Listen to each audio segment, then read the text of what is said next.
हाँ प्यारे बच्चों, स्टडी जोन अरविंद क्लासेस में एक बार पुनः आपका स्वागत है। और मैं आपका विज्ञान शिक्षक अरविंद कुमार साहू, यूपीएस लखावती। देखें बेटा, जैसे अपन पढ़ रहे हैं कोशिका की संरचना, और इसके अंतर्गत पढ़ना है आज प्रमुख कोशिकांग एवं उनके कार्य, अर्थात कोशिका में वो कौन से प्रमुख कोशिका के अंग हैं और उनके कौन कौन से कार्य हैं जो एक कोशिका में पाए जाते हैं।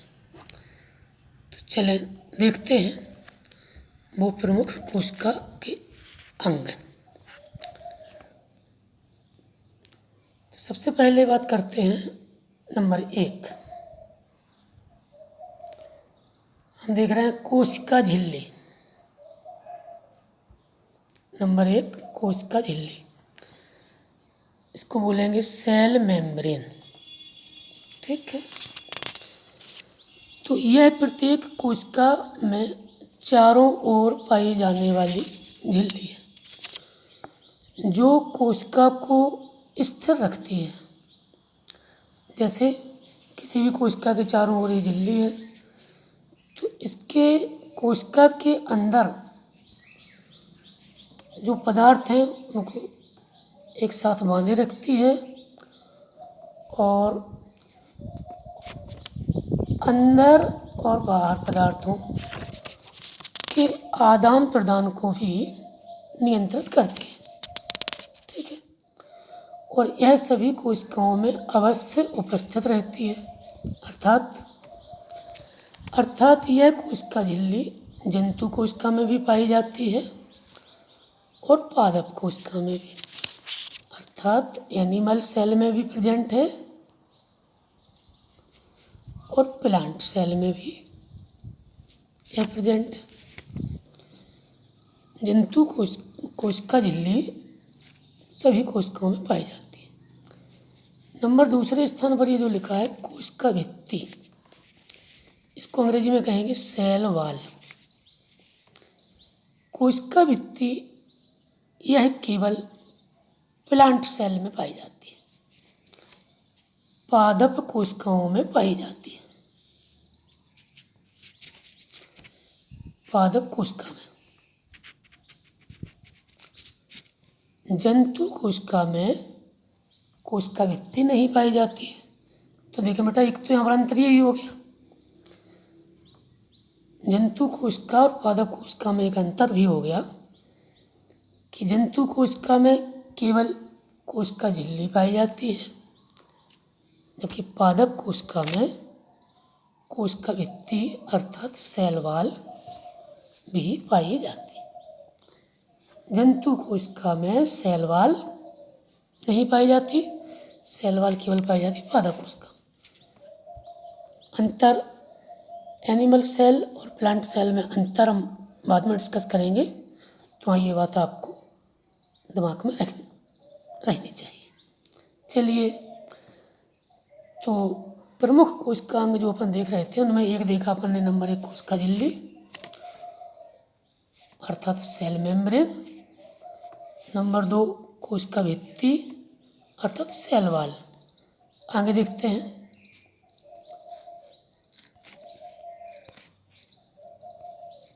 नंबर 3 देखते हैं केंद्रक। क्या दिख रहा है? केंद्रक। यह प्रत्येक कोशिका का अति महत्वपूर्ण अंग है। केंद्रक यह कोशिका के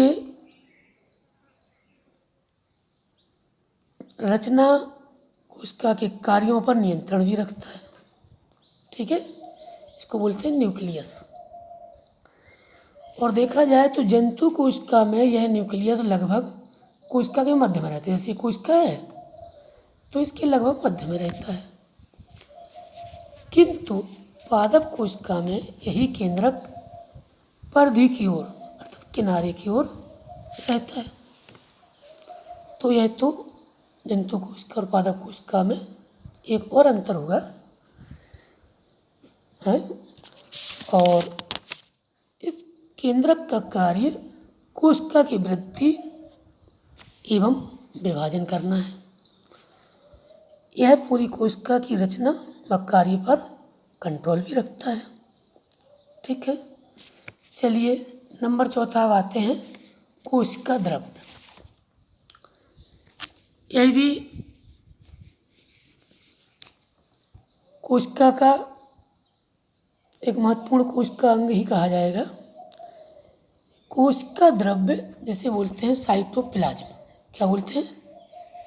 साइटोप्लाज्म या कोशिका द्रव्य। यह केंद्रक तथा कोशिका झिल्ली के बीच में उपस्थित रहता है। ठीक है, और कोशिका के और सभी अंग जैसे माइटोकॉन्ड्रिया, गोल्जी काय, जिनकी चर्चा हम आगे करेंगे, वो सभी इस कोशिका द्रव्य में पड़े रहते हैं। ठीक है, इसको आप कैसे समझे? इसको आप ऐसे समझिए कि जैसे ये हमारी कोशिका हो गई, ये हमारा केंद्रक हो गया, तो ये बीच में पूरी जगह ये कोशिका द्रव्य भरा पड़ा है। ठीक है, और इसी कोशिका द्रव्य में अन्य कोशिका अंग जैसे माइटोकॉन्ड्रिया, गोल्जी काय, राइबोसोम आदि पड़े रहते हैं। आगे हम चर्चा कर रहे हैं। तो कितने अंग होगा देखिए अभी। नंबर 1 कोशिका झिल्ली, नंबर 2 कोशिका भित्ति, नंबर 3 कोशिका केंद्रक, नंबर 4 कोशिका द्रव्य या साइटोप्लाज्म। चलिए नंबर 5 देखते हैं, माइटोकॉन्ड्रिया। क्या दिखाई दे रहा है? ये लिखा हुआ है माइटोकॉन्ड्रिया। ठीक है, माइटोकॉन्ड्रिया यह दोहरी झिल्ली से घिरी एक कैप्सूल के आकार की संरचना होती है जो कोशिका द्रव्य में पड़ी रहती है। इसे कोशिका का पावर हाउस भी कहते हैं क्योंकि यह ऊर्जा का उत्पादन करता है। तो क्या बोलते हैं इसे? Power house. यह कोशिका का पावर हाउस है अर्थात ऊर्जा ग्रह है कि नहीं? कोशिका को ऊर्जा से मिलती है। अपने यहाँ जहाँ से बिजली मिलती है तो कहते हैं पावर हाउस, बिजली का पावर हाउस। तो चूँकि वहाँ से बिजली का उत्पादन होता है, वो भी तो ऊर्जा है। तो माइटोकॉन्ड्रिया भी ऊर्जा का उत्पादन करता है, इसलिए इसको कहते हैं पावर हाउस। यह कोशिका का पावर हाउस कहलाता है। कभी कभी सवाल पूछ लेते हैं कोशिका का पावर हाउस किसे कहा जाता, तो आप उत्तर दे सकेंगे कि माइटोकॉन्ड्रिया को कोशिका का पावर हाउस कहा जाता। ठीक है, अच्छा नेक्स्ट देखते हैं।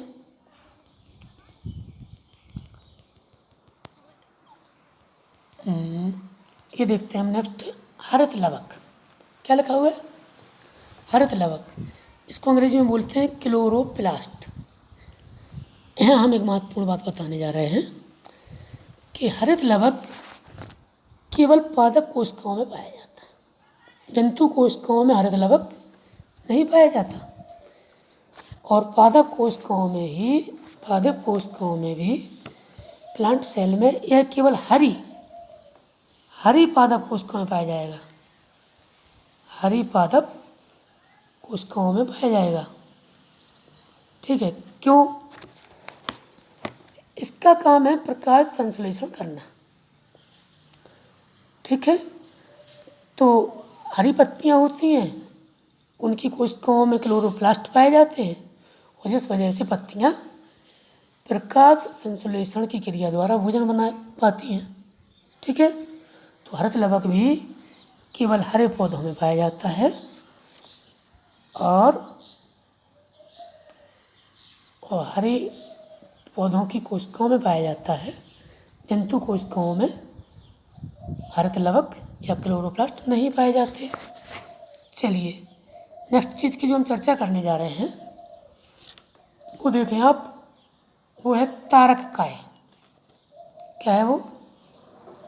तारककाय। ये तारककाय यह केंद्रक के पास पाया जाता है तथा कोशिका विभाजन में सहयोग करता है। ठीक है ना। तारककाय की एक और विशेषता, यह केवल जंतु कोशिकाओं में पाया जाता। ठीक है, जंतु कोशिका में, पादप कोशिका में, पौधे की कोशिका में तारककाय नहीं पाया जाता, जबकि जंतु कोशिका में तारककाय पाया जाता है। कोशिका के विभाजन में सहयोग करता है, केंद्रक के पास रहता है। ठीक है। अच्छा, अब अगली चर्चा करेंगे हम रिक्तिका। क्या लिखा है? रिक्तिका या वैक्यूल। चलिए वैक्यूल पर ध्यान दें। वैक्यूल यह पादप एवं जंतु कोशिका दोनों में पाई जाती है, परंतु पौधों में संख्या में एक होती है और यही बड़ी हो जाती। सभी छोटी छोटी मिलकर के एक बड़ी रिक्तिका बना लेती हैं, जबकि जंतु कोशिकाओं में छोटी छोटी अनेक रिक्तिकाएं पाई जाती हैं जो कोशिका द्रव्य में बिखरी रहती। ठीक है। तो एक अंतर जंतु कोशिका पादप कोशिका में ये हो गया कि जंतु कोशिकाओं में छोटी छोटी रिक्तिकाएं पाई जाती हैं, जबकि पादप कोशिका में बड़ी सी एक रिक्तिका पाई जाती है। अच्छा, इनका कार्य है, रिक्तिकाओं का कार्य है, ध्यान दें, जैसे कोशिका है, कोशिका के अंदर अगर ये बड़ी सी रिक्तिका अगर है, बड़ी सी रिक्तिका जो है, तो इनका काम है कि पानी तथा लवण का संग्रह करती है। एक्स्ट्रा कोशिका में पानी होगा तो इसमें इकट्ठा हो जाएगा, आवश्यकता होगी तो कोशिका को मिल जाएगा। ठीक है। तथा इनकी मात्रा का संतुलन भी बनाए रखती हैं, पानी और खनिज लवणों की मात्रा का। ठीक है। चलिए नेक्स्ट आइए देखिए, नेक्स्ट है गोल्जी बॉडी। इसका काम है पदार्थों का संश्लेषण करना, भंडारण करना है। तो कोशिका से संबंधित जो आवश्यक पदार्थ हैं तो इनमें स्टोर हो जाता है। अच्छा, एक बात आपको थोड़ा सा हैरान करने वाली होगी कि नाम कैसे गोल्जी का है। एक वैज्ञानिक हो गए, नाम था उनका कैमिलो गोल्जी। Camillo Golgi.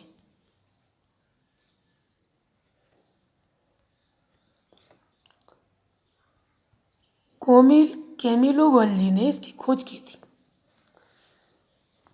कि कोशिका में भाई ये चीज़ भी पाई जाती है। गोल्जी का है इसका नाम इसीलिए रख दिया गया कि इसकी खोज किसने की थी?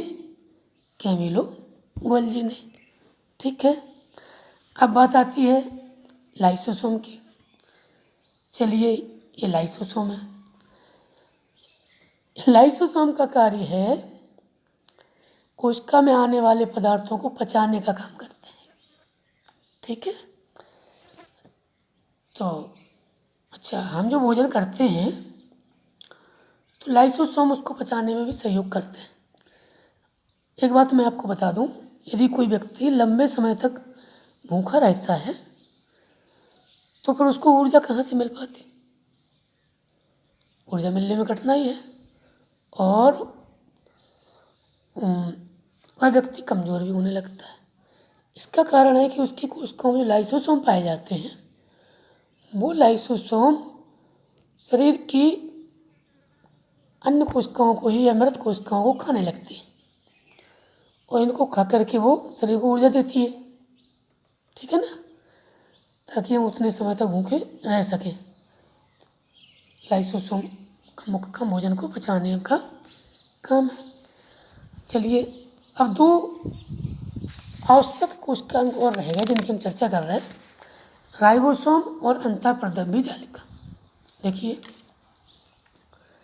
राइबोसोम और अंतःप्रदब्बी जालिका, अगर आप कोशिका देखेंगे तो इस प्रकार से कोशिका की कोशिका झिल्ली हो गई, ये केंद्रक हो गया बीच में। केंद्रक से ये किस प्रकार की संरचना इस प्रकार से चली जाती है, इधर भी चली जा सकती है, इधर भी हो सकती है, नली के आकार की, इसको बोलते हैं अंतःप्रदब्बी जालिका। और इन अंतःप्रदब्बी जालिका पर छोटे छोटे हमें बिंदु नुमा संरचनाएं दिखाई देती हैं, इनका नाम है राइबोसोम। आप समझ पा रहे हैं? तो ये राइबोसोम का हम जिक्र करने जा रहे हैं। राइबोसोम, इन राइबोसोम का काम है प्रोटीन संश्लेषण में सहायता करना। बॉडी में जो प्रोटीन बनेगा तो प्रोटीन संश्लेषण में ये सहायता करते हैं। अब बात आती है अंतःप्रदब्बी जालिका की। तो झिल्लियों की बनी हुई जटिल तो दिखाई दे रही है आपको, देखो ऐसे ऐसे ऐसे, ठीक है ना, जटिल जालनुमा ये जो संरचना है इसको बोलते हैं अंतःप्रदब्बी जालिका या एंडोप्लाज्मिक रेटिकुलम। क्या बोलेंगे? एंडोप्लाज्मिक रेटिकुलम या अंतःप्रदब्बी जालिका, ठीक है ना। और यह केंद्रक से जुड़ी होती है अथवा इससे बाद में मुक्त भी हो जाती है, छोटे छोटे टुकड़ों में मुक्त होती रहती है, तो कोशिका द्रव्य में भी फैली रहती है। एंडोप्लाज्मिक रेटिकुलम केंद्रक की झिल्ली व कोशिका द्रव्य के बीच में एक प्रकार से संबंध बनाए रहती है और इसकी सतह पर राइबोसोम पाए जाते हैं जो प्रोटीन संश्लेषण में सहायता करते हैं, ठीक है। तो एक प्रकार से यह भी सहायता करती है प्रोटीन संश्लेषण में। तो आपने ये कोशिका में पाए जाने वाले इतने अंगों के बारे में जाना, समझा, इन्हें याद रखिएगा और इस वीडियो को बार बार देखिएगा। अभी ये चैप्टर और आगे चलेगा, एक दो वीडियो इसके और आएंगे, एक अगला वीडियो आने वाला है, इस पर हम चर्चा करेंगे जंतु कोशिका की संरचना, पादप कोशिका की संरचना और जंतु कोशिका एवं पादप कोशिका में महत्वपूर्ण अंतर, ठीक है। तो एक बार हम ये सभी कोशिकांग एक बार और दोहरा लेते हैं। चलिए देखिएगा, प्रमुख कोशिका अंग एवं उनके कार्य। तो नंबर 1 कोशिका झिल्ली, नंबर 2 कोशिका भित्ति या सेल वॉल, नंबर 3 केंद्रक, नंबर 4 कोशिका द्रव्य या साइटोप्लाज्म, नंबर 5 माइटोकॉन्ड्रिया, नंबर 6 हरितलवक या क्लोरोप्लास्ट, नंबर 7